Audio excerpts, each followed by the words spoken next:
এটা বামফ্রন্টের পিওটে বলেছিল যে মাইক আজান বন্ধ করে দাও। তাতে আমরা বলেছিলাম মাইকের শব্দটা যদি শব্দদূষণ হয়, ওই হাওড়া পরের স্টেশনটা টিকিয়াপাড়ার স্টেশনে গিয়ে দাঁড়িয়ে দেখবেন 3 কিলোমিটার দূর থেকে যখন রাজধানী চলে, একটা শিশু বাচ্চা, ঘুমান্ত বাচ্চা ছেত্রে উঠে দাঁড়িয়ে পড়ে। এত বিকট শব্দ, সেটা কি শব্দদূষণ নয়? এয়ারপোর্টের কাছাকাছি যারা থাকে তাদেরকে জিজ্ঞাসা করলে হবে যে এয়ারপোর্টে যখন এয়ারপ্লেন যখন করে ল্যান্ড করে এবং যখন উঠতে থাকে তখন কি যে শব্দটা, সেটা শব্দদূষণ নয়? আপনার যারা রাজনীতি প্রচার করছে, যারা রাজনীতি প্রচার করে ওই নেতা তৈরি হচ্ছে, কোটি কোটি টাকা দেশের গরিব মানুষের অর্থকে আত্মসাৎ করছে, তারা যখন সাইরেন বাজিয়ে ঘোরে, সেটা শব্দদূষণ নয়?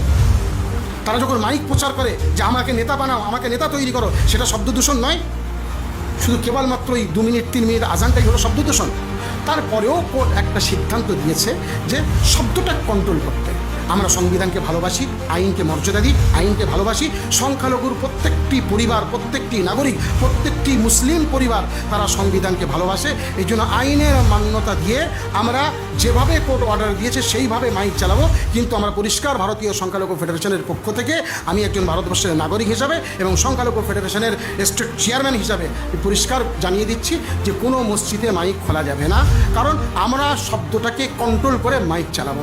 যদি কোর্টের কোনো অর্ডার থাকে, সরকারি কোনো আধিকারিক বা সরকারি কোনো দপ্তরে স্টাম্প সহ যদি কোনো কাগজ আসে, তারপরে আমরা ভাববো এবং সরকারের সঙ্গে আমরা বুঝে নেব। আমার পরিচয়, আমার নাম হলো এমডি মুজাহিদুল ইসলাম, আমি মগরাহাটবাসী, আমি ভারতীয় সংখ্যালঘু ফেডারেশনের স্টেট কমিটির প্রেসিডেন্ট এবং তার সাথে সাথে সবথেকে বড় পরিচয় হলো আমি একজন আদর্শ মুসলিম।